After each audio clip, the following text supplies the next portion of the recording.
Kia ora, my name is Heperi Mita and I am the Taonga Māori Collections team leader. There's two tiers to it. One of it is the ongoing protection of New Zealand's audio-visual history, and that's not only of the nation but of families in New Zealand. It's actually getting those people who have that direct connection to it to understand that it's out there, to be able to view it and to kind of even share in their journey with those films. Once upon a time, documents were the prime source of cultural memories and historical memories. Moving images and sounds are now the way of the future for recorded history and recorded heritage. We are the stewards of a set of collections of moving images and sound which carry a huge amount of New Zealand's modern history. You know that Radio New Zealand, which of course, whose sound library we are responsible for archiving, at times reaches out to us for content which they play on the national radio program. Late last year, Radio New Zealand was wishing to recognise the anniversary of the return to New Zealand of the Maori Battalion at the end of World War II. And it was a major historical moment. Fortunately, when they arrived at Wellington on the wharf in the ship, it was recorded. So all of the welcome, all of the song and all of the speeches by the kaumātua to the returning warriors was captured in sound.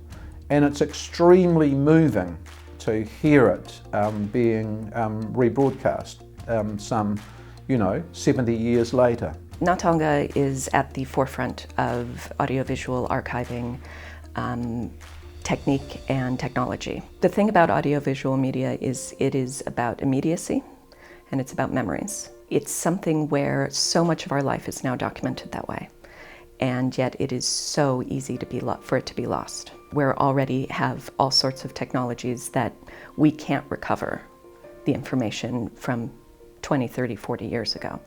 So we need to be forward thinking and figure out how are we going to solve these problems into the future without losing all of this information.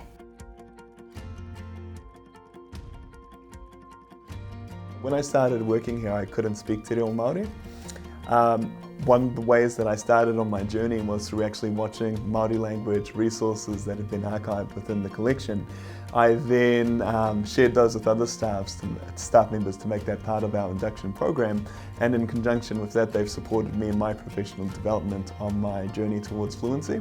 So it's actually a place where I go to learn language as well as to work, and I can't think of many other places where you get paid to do that. The Constitution of Ngā Taonga recognises that a significant percentage of our overall collections originate from iwi Māori, and indeed from individuals who made film or recorded sounds on marae and in Maori families going back to the 1920s.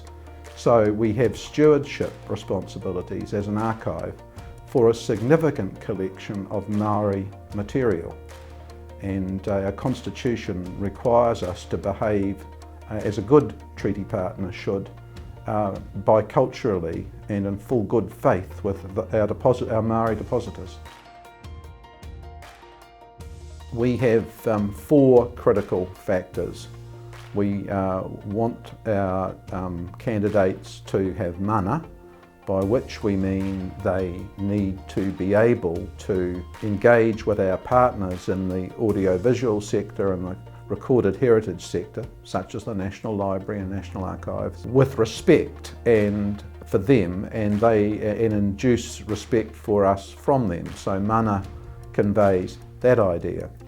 The second critical factor is an intelligent leader, and by intelligent leader we mean somebody who is able to address both of the challenges, the developmental one, which requires the leader to be able to look beyond the present and look out above the organisation at its wider roles, and yet also be a competent and capable and imaginative operator of Ngā Taonga's archival practices. The third one of course is that we require the person to demonstrate that they understand our bicultural identity.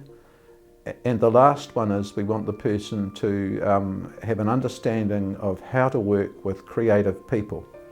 We don't intend to be the producer of our own content. We want to have our collections available to a wide range of people, including all sorts of creative people who can take our content and turn it into works of art that the public can have access to.